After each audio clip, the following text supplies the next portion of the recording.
Direito Notarial e Registral, Teoria Geral. Continuando o estudo da teoria geral do direito notarial e registral, vamos falar sobre a nota de exigência ou nota de recusa, também conhecida como nota de devolução,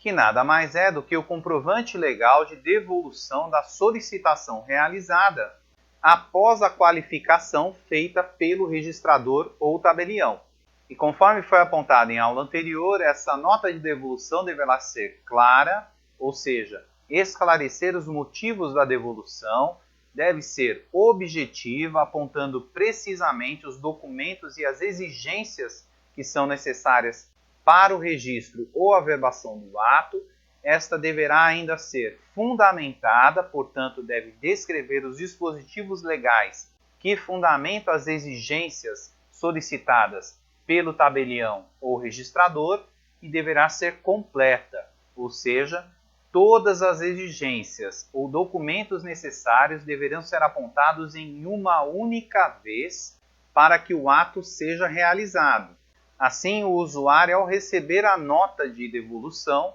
ou nota de exigência,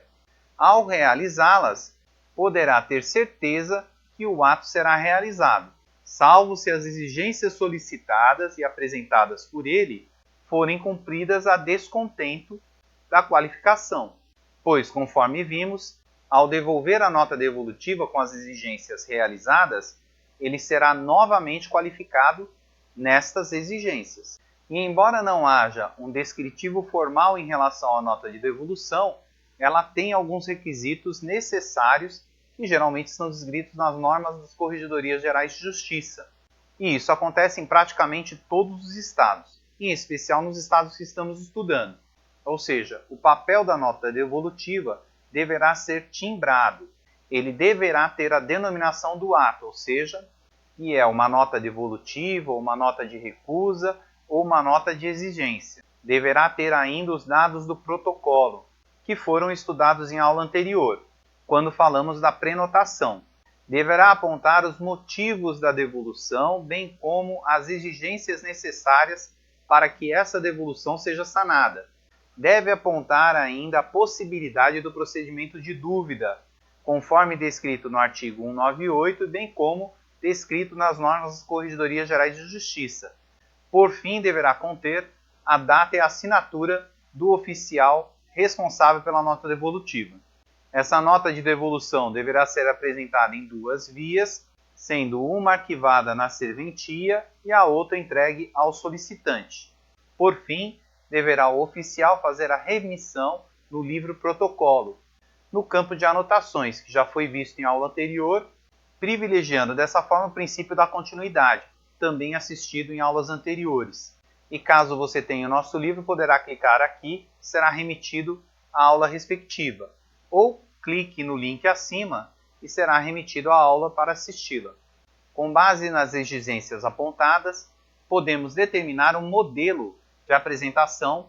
desta nota de devolução, que deverá ter papel timbrado, tendo, portanto, o brasão da República Federativa do Brasil, apresentando ainda o descritivo do estado e do município onde está sendo apresentada essa nota de devolução, bem como o cartório de onde se origina esta, com a respectiva especialidade, portanto, cartório de imóveis, ou cartório de títulos e documentos, e assim por diante. Deverá ter a denominação do ato, e neste caso deverá ser a denominação respectiva de cada estado, ou seja, nota devolutiva ou nota de devolução e assim por diante. Deve apresentar os dados do protocolo, nos termos do artigo 135 da Lei 6.015, e caso você tenha o nosso livro, poderá clicar nesse link e será remetido à lei, que determina o número da exigência e o ano desta, o protocolo relacionado à solicitação respectiva, bem como o mês e o ano, a natureza do título, bem como a qualidade do lançamento, ou seja, se é registro ou averbação, o nome do apresentante, bem como o CPF dele, conforme sugerido, as anotações do protocolo com suas respectivas referências. Continuando, nós teremos os motivos da devolução, e aí nós podemos exemplificar com trata-se de especificação do título, apresentado para a qualificação do título no registro/matrícula que diz referência a esse título que deverá ser registrado ou matriculado ou mesmo averbado, conforme anexo. Entretanto, não será possível esse registro ou essa averbação pelos motivos abaixo elencados. E aí o delegatário deverá descrever os motivos e os dispositivos legais relacionados a cada motivo respectivo, descrevendo ainda que essas exigências deverão ser cumpridas no prazo de 30 dias a contar do protocolo, sob pena de perda de seus efeitos, e deverá expor ao apresentante que, caso ele não se conforme ou não possa atender às exigências acima, poderá requerer a suscitação de dúvida ao oficial nos termos do artigo 198 da Lei 6.015, que a encaminhará ao juízo competente, que é a exigência contida no artigo 198 da Lei 6.015, bem como nas normas das Corregedorias Gerais de Justiça. Por fim, descreverá o local e a data da respectiva nota devolutiva, opondo o delegatário seu nome e assinatura, que, conforme apontado, deverá ser impresso em 2 vias, sendo uma arquivada na serventia e outra entregue ao solicitante. A partir desse momento, conforme já apontado em aula anterior, cabe ao apresentante cumprir as exigências ou, entendendo difícil ou impossível, fazer a solicitação do procedimento de dúvida, que veremos a seguir.